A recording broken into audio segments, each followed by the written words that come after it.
अरे यार डॉक्टर साहब, और देखिए ना, हमारा शादी का 3 साल हो गया है और अभी तक हमरा कन्या के एको को बउए नहीं होता है।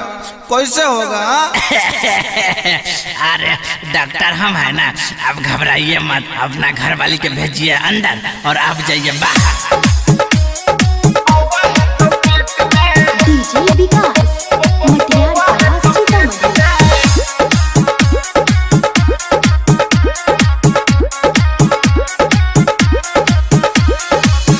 चल के छौरिया मकैया वाला खेत में,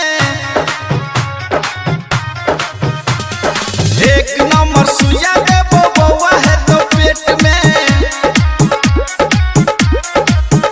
देबो दवाई के डोज खइहे सुबह शाम रोज, देबो दवाई के डोज खइहे सुबह शाम रोज।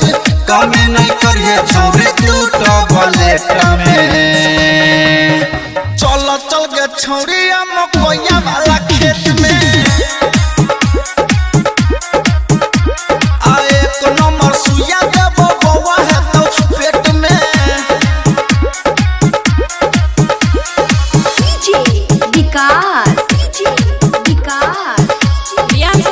स्टूडियो जनकपुर धाम नेपाल।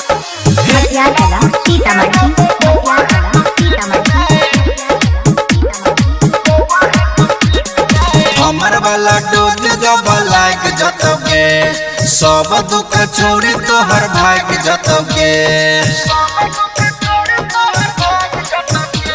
ये हमर वाला डोज जब लाग जतोगे, सब दुख छोड़ी तोहर भाग जतोगे। तोरा इलाज करबो कम भावरेट में। चल के छौरिया मकैया वाला खेत में,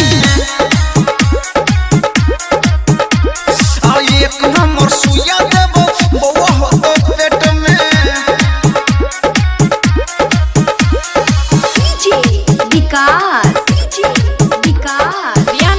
स्टूडियो जनकपुर धाम नेपाल।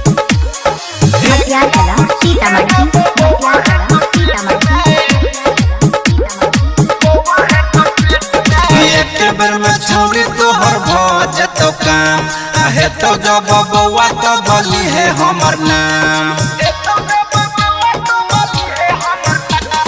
एक बेर में छौरी तोहर भ जतो काम, आहे तो जब बउआ तो बोली है हमर नाम। पवन संतोष नहीं देखते हुए देत में।